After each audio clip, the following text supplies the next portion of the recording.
Welcome to the E6S Methods podcast with Jacob and Aaron, your weekly dose of tips and tricks to achieve excellent performance in your business and career.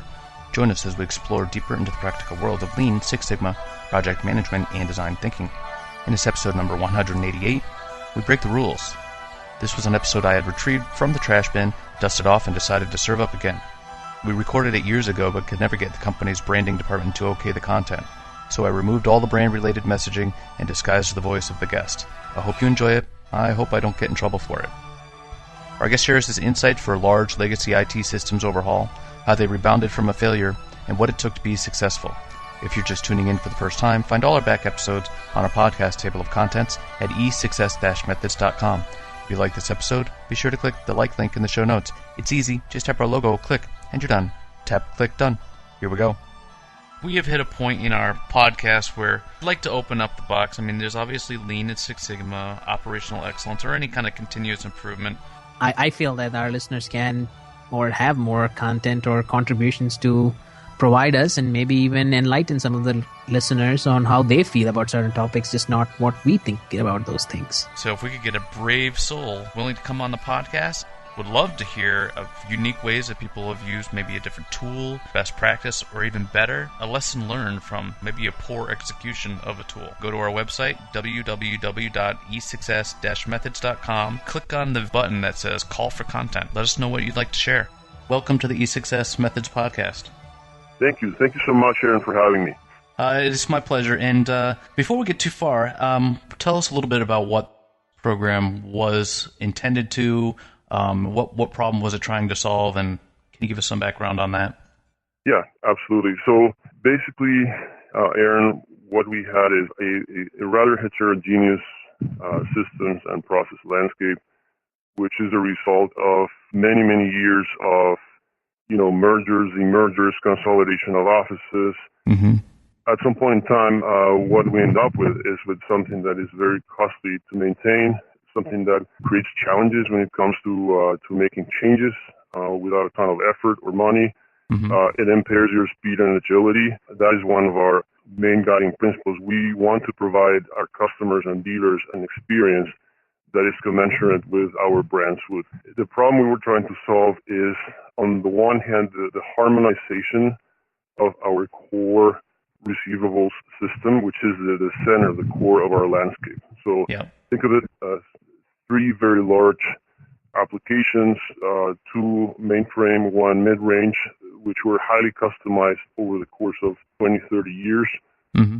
And then around this three core systems, north of 100 other applications were built to be able to support the entire value chain of our business, all the way from, credit approvals, funding, servicing our loans, our accounts, taking care of our customers, and ultimately the end-of-life processes. This created some challenge for us, and this is something that we knew was a much-needed first step to then put a lot of, focus on our digital transformation, which is what we are in the midst of doing right now.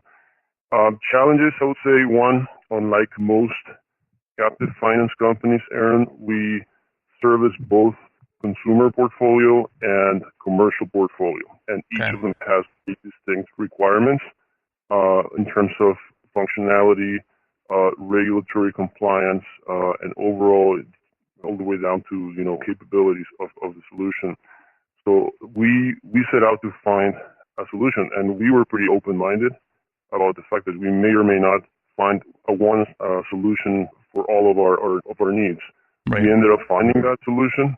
The tool, the capabilities of the tool, the workflow capabilities, business rules engine, multi-asset, multi-currency, as well as the delivery track record of the partner were all deciding factors. So we went through a very structured and very thorough selection process. The other piece, as you know from experience, that was very, very challenging was the integration effort. That was a very large percent of our total effort. That is not only from a, heterogeneous nature of all the technology stacks that we had to integrate with, but also we had to do some other optimizations around these core systems to make it successful. So, things like an enterprise service bus had to be put in place to enable service-oriented architecture. We had to do some work around our common tax engine because we had different tax engines for the old systems. From origination standpoint, we had, again, different systems for the legacy applications that we had to replace. So there were quite a bit of additional renovations or replacements or changes that had to be done and coordinated in a rather complex landscape. So it truly took a ton of strong sponsorship all the way from the top of the house, all of our executive leadership, to the very last employee, and that was a 5-year journey that spanned across, again, offices, departments, and so on. So the beauty of it is, now that it's completed, we have a single application for all of our loans. The data structure was re-architected as well. We do have a service-oriented architecture as well to enable a lot of our touch points with customers and dealers, and bring a lot of speed to market with things that our customers demand. That is the outcome. It wasn't perfect by any stretch. Right. It's incredibly complex. Yet, I would say from an industry standpoint, there aren't many implementations of this size and complexity that are successful. So you must have known that starting off. So what sort of things did you do to prepare for such a large transformation, which I imagine was somewhat painful to in other ways, right? Yeah, I mean, the first step, and I still think that this was a necessary step, is we tried once and we failed. And the first time around, the scale was a little bit different. We weren't quite, focused on the region. We were more focused on a global level. We knew that carried a different set of risks, because it's very hard to solve business issues across multiple regions with a single platform. It is already challenging within one market, let alone multiple markets. There's all kinds of differences in terms of how the contracts are handled, interest is calculated, taxes, etc. So what we got out of that experience, though, is, and when I say we, is my colleague and good friend, he's now the CIO of our company. We worked together both on the first attempt that didn't work out and in the Nexus program. But we took tremendous value and learnings out of it. I truly believe that it prepared us to lead to a successful completion. And we learned a lot in so many respects, in terms of who to involve in the decision making to select the tool. Definitely contain the scope. That was a big learning. Making sure that, even as tempting as it is to move a little bit to the right or to the left when it comes to the footprint of the application, you have to be sensible so that you don't make it too big that it's unmanageable. I think we had a lot of people learnings, in terms of stakeholder management, communication, change management, organizational readiness, and definitely making sure that we had a partner that was going to be able to integrate with our culture very seamlessly, to adhere to our values, what we believe in, and that had a proven track record from a delivery standpoint. I mean, we further strengthened certain parts for phase 2, and especially our change readiness and our organizational change management capabilities, which we had in place from the get-go. But we very quickly determined that was going to be a critical part of our success. And I truly believe that because of all those lessons learned that were very humbling at times, we were able to get everybody behind it and carry us through some very, very challenging moments during the program. So your first time around, you had a hard time getting it off the ground, and your scope was too big. A lot of companies may have said, well, that didn't work, and let's not try that again. So what was the driving force to keep the commitment to give it another shot and to try a new way? Yeah, I think as an organization, we have a pretty good culture in terms of knowing that failure is a part of getting better. As painful as it was, I think took good things out of it. So not only the experiences, but we were able to reuse the requirements that we did, which saved us about a year and a half in the second time around. And we always knew that it carried risks, but I think the culture was a pretty healthy one. Right. We weren't penalized. We were basically recognized. You guys took the risk. It didn't work out. So now tell us how you would do it differently this time around. And then we were empowered to basically drive the approach and wanted to do it for the second time around, which actually made it even better. It was almost like being rewarded for that valor, if you will. Wonderful. That's good to hear. Had we not done that, Aaron, I would doubt that we would be where we are. I mean, I don't know what the statistics are industry-wide from a successful completion, but I do know that not often these things go well the first time around. It takes a couple of times. So, and we also have to be very careful that we don't disrupt the operations, we don't disrupt any of our customers and so on. Right. So we need to make sure that when we do it, it's gonna really work out. Otherwise, the risk, what's at stake, it's too high. We don't want to do it. Yeah, that sounds like a very mature approach that a lot of companies, I think, lack. So that's kudos to your organization for sticking with it. They obviously knew it was important. Thanks, Aaron. Thanks. And we enjoyed also, as part of those learnings, you can't underestimate the value of a very strong partnership between your business and your IT functions. I mean, that to me was absolutely critical, that my colleague and I were absolutely aligned. We didn't always agree to everything, but we developed a pretty healthy mechanism to, air out our differences, overcome them, and move forward. And we were able to lead roughly a team of 350 people in total, in and out, depending on the phase and the topic. We had an amazing group of very gifted individuals come together from everywhere, man. And at the end of the day, everybody was working towards what they knew was a goal bigger than themselves as individuals or as teams. And that was a pretty exhilarating experience. So with all this said and done, at least, and you're still kind of early in reaping the fruits of all your labor, what does success look like in terms of how does this impact the customer, and how does this impact internal operations? Yeah, well, it definitely allows us to focus on what we need to do now to take things to the next level, whereas others are still scrambling to try and define that.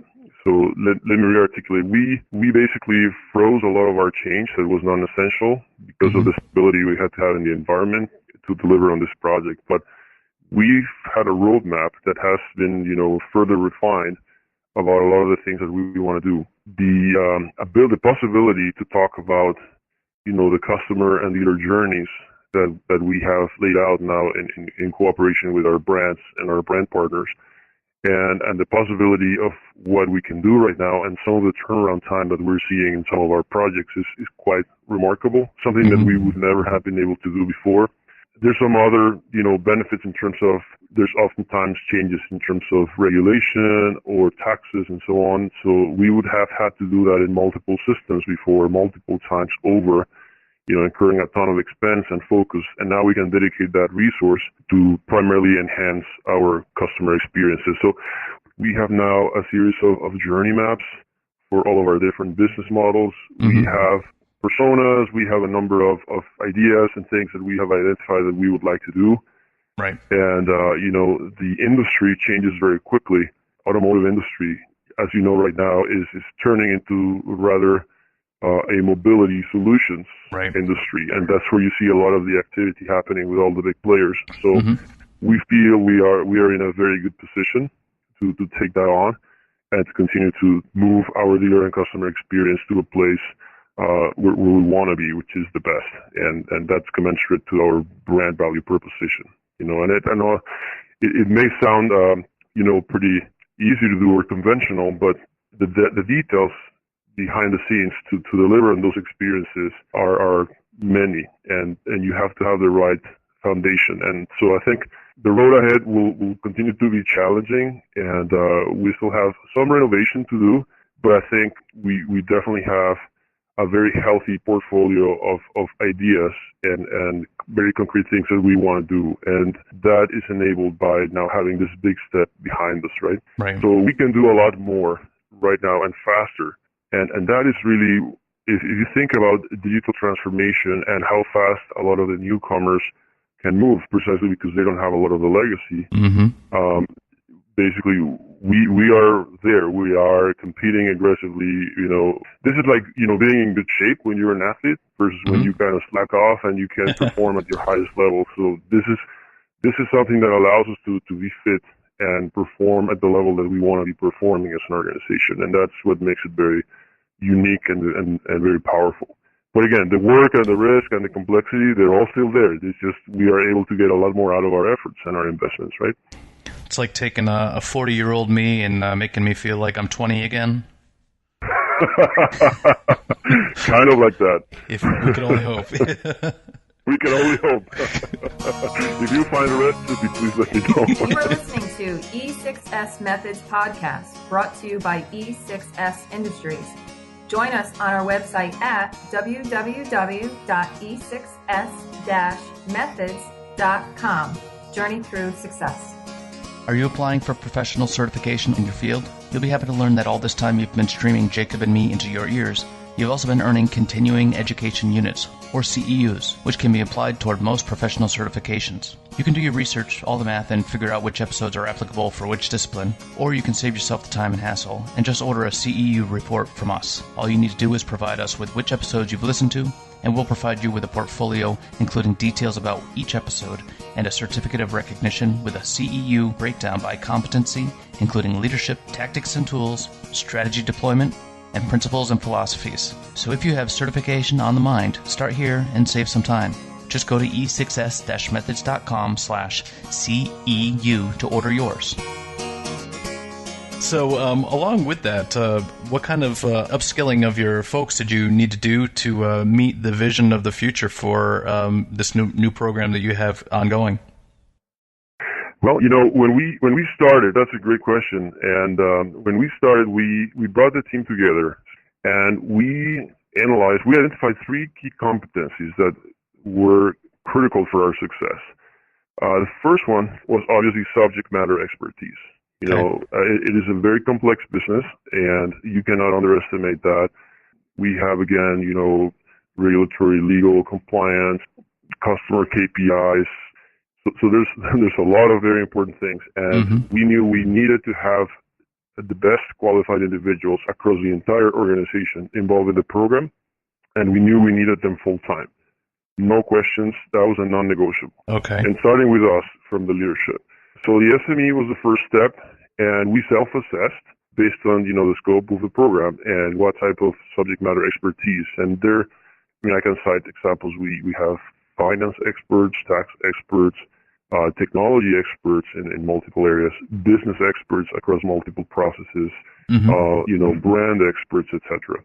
We needed also the mechanism to drive communications for the program, change management, and so on. We also wanted to prove, after the first attempt that didn't quite work out, we needed to prove that we could do that without, hiring a very large firm to kind of help us do it and then lose that knowledge when they walk away. So It was a bit of a personal challenge, if you will. The second competency was leadership, particularly centered around change leadership. So we did partner with one of our local universities for the first go-round, and then we further developed the methods, the change management and the organizational readiness approach into a more organic and homegrown and repeatable method. That was the other objective. And so we basically help a lot of subject matter experts that were super strong in their craft to also develop and grow as leaders. And that was one commitment we made to the team. We took the team members outside of their day job and a rather stable type environment to be part of a high risk, high stakes, highly demanding project. So the least we could do was make sure that everybody was promised that they would walk away better and that we would make the investments to make that happen. And so coaching was provided, again, both at the individual level and at the group level, depending on what the needs were. And then the third competency was project management skills. And there, we had strengths in some areas and we had some gaps in other areas. And that's where we said, okay, we can offer a couple of different things. If you want to grow your skills in project management, we hired coaches as well. Okay. And we will pair you up with a coach to help you grow and develop those skills. Now, if you, one, don't have the passion for that, or two, your subject matter topic is so complex and so big that you simply don't have the time, then we're just going to bring some PMs to augment the team, to live with you. And they all rolled up into a central project management office anyway. But we did provide basically every single team and work stream with as many resources as they needed. Smaller teams would be able to share one project manager. Bigger teams would have their dedicated resource. But that way we were able to fulfill these 3 key competencies that we had identified based on also a team self-assessment, where then everybody felt good that, it was not a top-down dictated, hey, you're going to take some project management lessons here, but rather they were convinced that they needed them, and they saw why, because they self-assessed and they knew, okay, if I don't acquire this skill, I'm going to be challenged, so I better get on with the program. So that was the initial approach to do that. Okay, thank you for that. I think those are great, and for anybody who's building sort of a strong central organization like that, that sounds like a very nice and balanced approach to do it. Thanks, Aaron. I think that was important also to get the buy-in from the team. Mm-hmm. We had a charter for the team that also we came together, and we defined how we wanted to operate as a team. What were, if you will, the rules of engagement of our contract with one another, and we make sure that everybody received that. We had this big thing on the wall. Everybody signed it. And, sometimes that will remind us that, hey, we all committed to, show up in time for meetings and keep the topics relevant and not take things personally. And, right. And then, my role, Aaron, during this as a sponsor of the program was very, very heavily focused on the people side of things. Mm-hmm. Anywhere from making sure that we would secure all the right resources, that I would get the right support from all my colleagues to say, hey, we're going to need your 3 best people for 5 years. And you may not see a product out of that for at least 2 years, right, but I promise you it's going to be pretty cool and you're going to like it. And then keeping everyone engaged with the right intensity of communication throughout the 5-year engagement without creating fatigue in the organization. Right. But at the same time, making sure that the stakeholders knew, what was going on, what's in it for them, and that they would get relevant, timely updates on things that they needed to hear, and or when we needed some further support or to escalate something, that we had the mechanisms and wouldn't be scrambling, because these decisions and these issues and risk mitigation arise very quickly. So communication management and risk management of all the project management competencies, Aaron, were the ones that where I spent a ton of my time and my effort.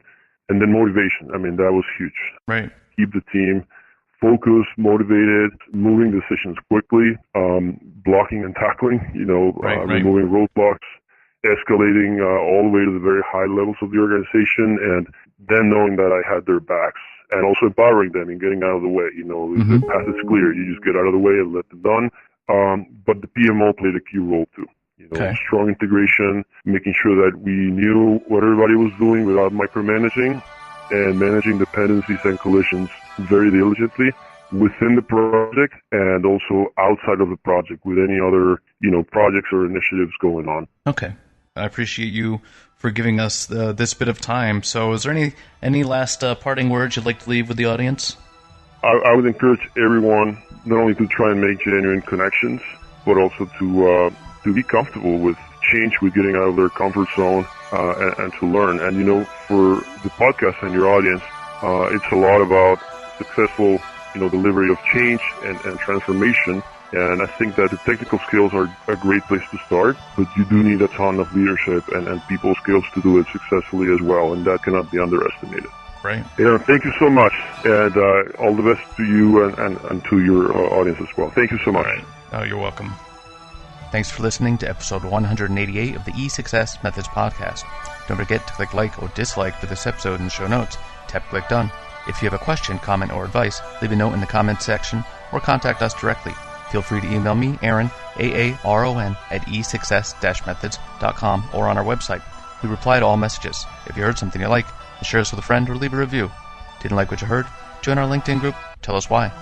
Don't forget you can find notes and graphics for all shows and more at www.e6s-methods.com. Journey through success. If you're not climbing up, you're falling down.